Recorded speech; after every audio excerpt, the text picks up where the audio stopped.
you're so young, steady speak you can't see. Wait till you found out the bounders like me. They're pretty objects to love and obey. When you grow older, you see things my way. Excuse me, but I can't help using this term. Where woman's concerned, why, a man is a worm. Clowney just dives in, hits the defender, the ball's on the ground. The Gamecocks have it! The Gamecocks have it! The Gamecocks take it over. Clowney just burst through, ripped the helmet off the tailback, and took it away. He took it away. Don't do us like that. Don't do us. For generations, football has been an emblem of American culture. Through the days of early college football, to the birth of professional football, to the creation of the Super Bowl, the explosive sport has only increased in popularity as years have passed. The sport began in the late 1800s through collegiate play, when colleges in the northeastern U.S. helped shape the sport's rules and expand its popularity. Professional football eventually grew alongside the collegiate level. The NFL was formed in 1922, and the late 1920s saw a massive rise in attendance to NFL games as well as an expansion of teams within the organization. Although it was initially difficult to maintain the organization as well as the teams within it, the NFL was able to see massive growth throughout the rest of the 1900s as it developed into what it is today. Modern football is nothing short of a phenomenon. Football is the favorite sport of 58% of Americans, nearly 5 times as many as the next most popular sport. Sunday Night Football has been the most watched program on all of television for 6 consecutive years. As of 2014, the 6 most watched broadcasts in the history of television were the last 6 Super Bowls. 40% of adolescent boys play football, more than any other sport. But why has football remained so popular? Why do generations continue their predecessors' love of the sport? Why do so many play this rough and tumble sport at such a high rate? My dad played football. My cousin played football at University of Washington. So it was a lot of, there's people in my family who, wanted me to give it a shot.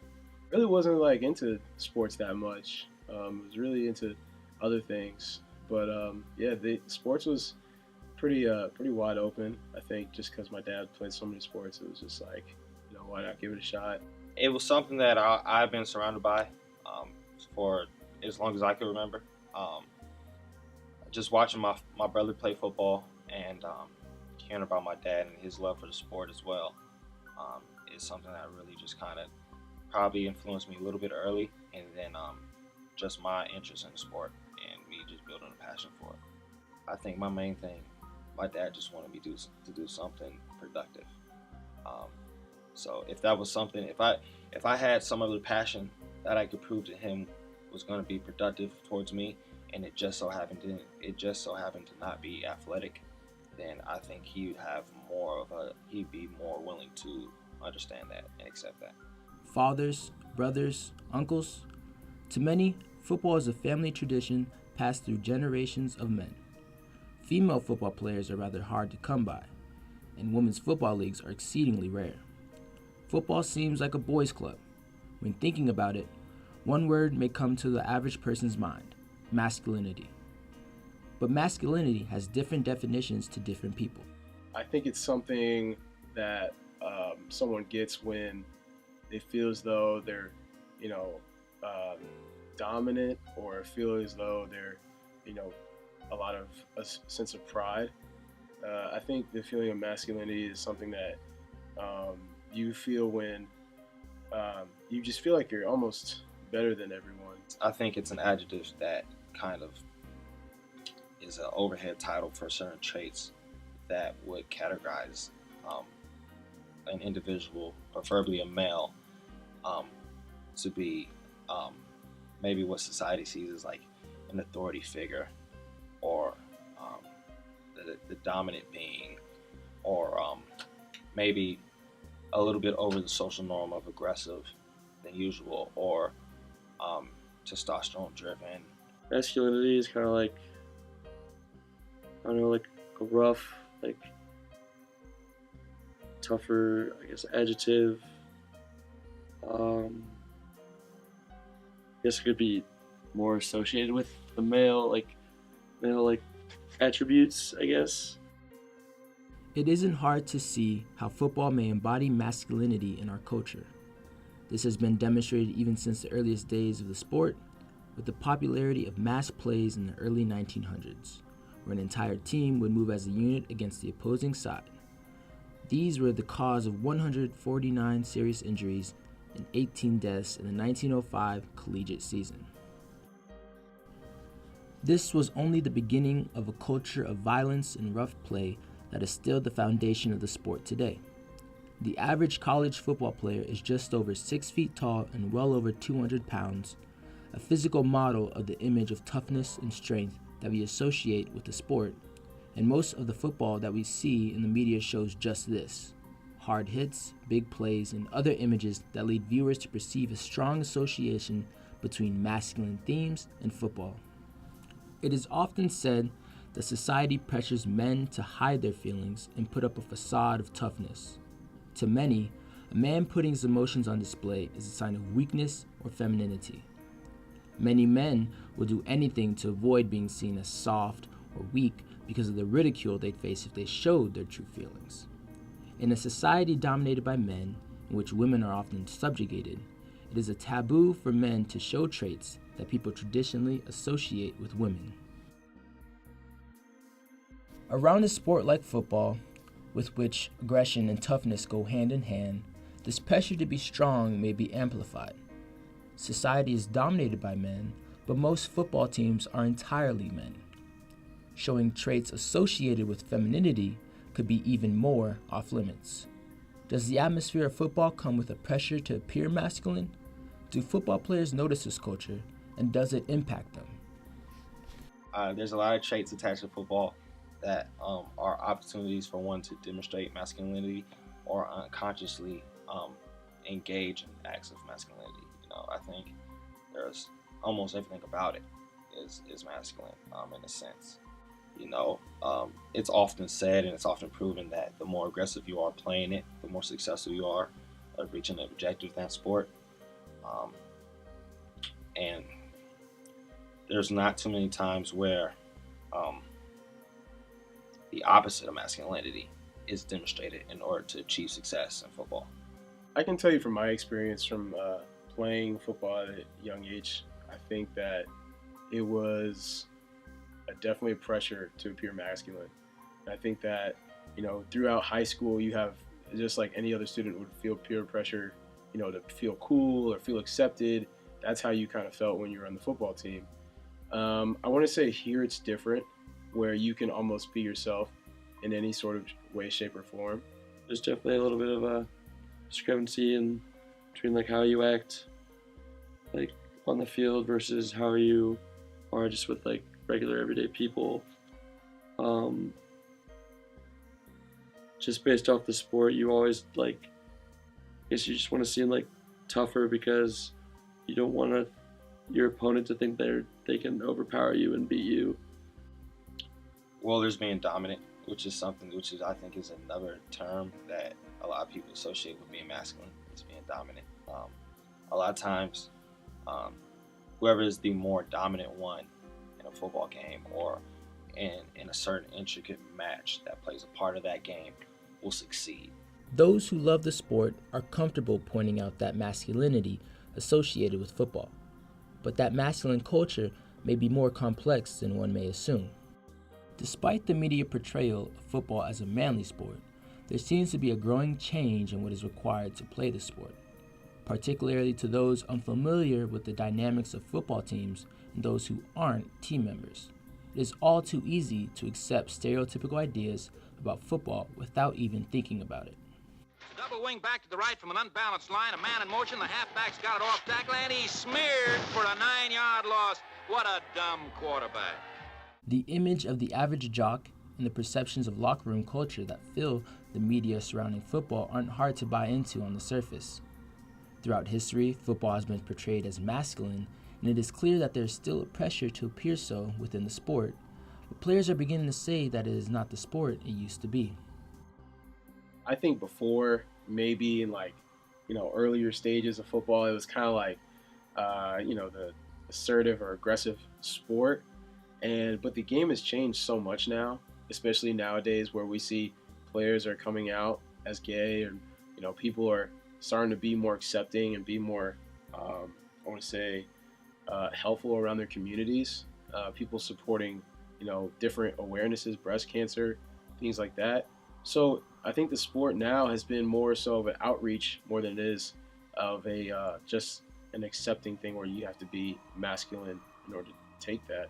If anything, I actually open up more when I'm with my guys, like when I'm with my teammates, when it's something that, you feel like you can be you're already accepted because when you're with the team, you all have the shared mentality that you've gone through just about everything to get here. You've sacrificed a lot. You know what it takes.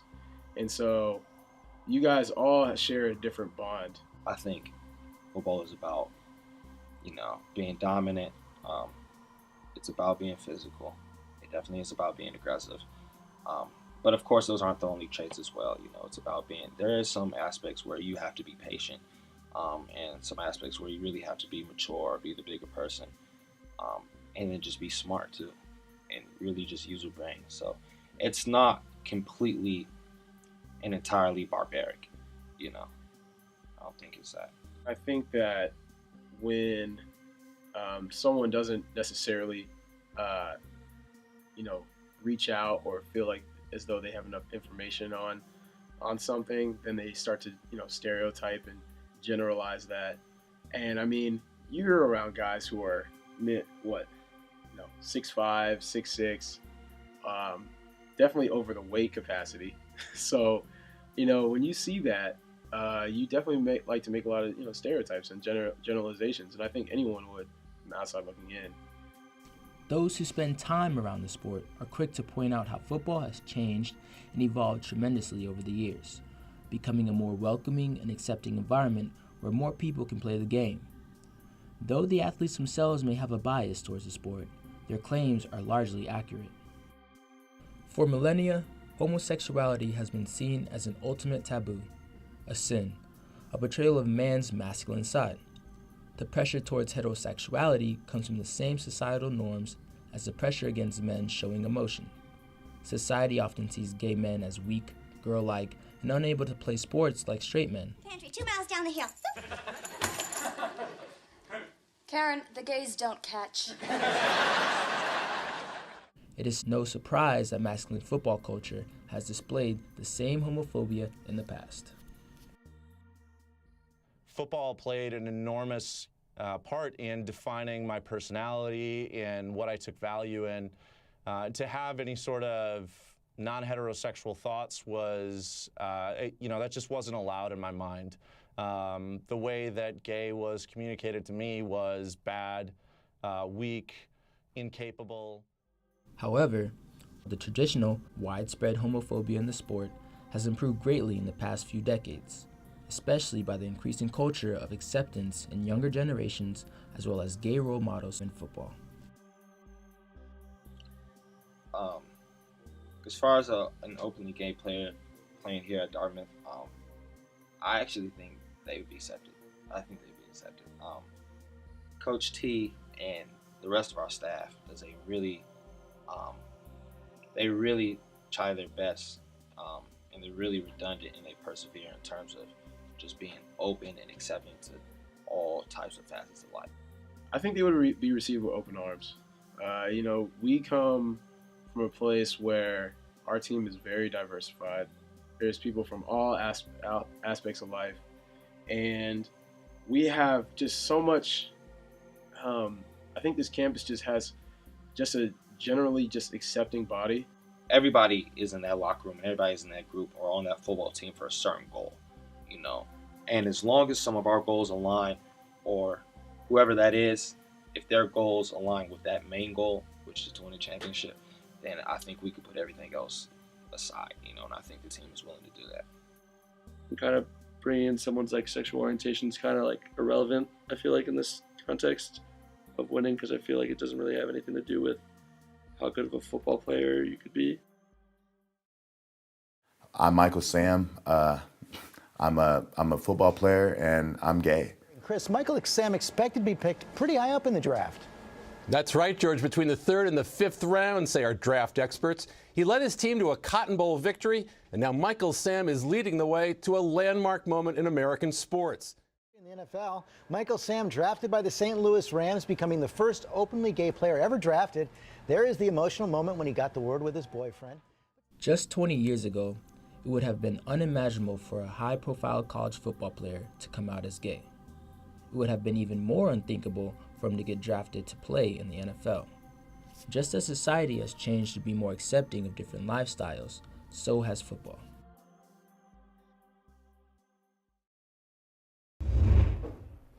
Michael Sam's NFL dream is over for now. The first openly gay player drafted by an NFL team was cut earlier this afternoon.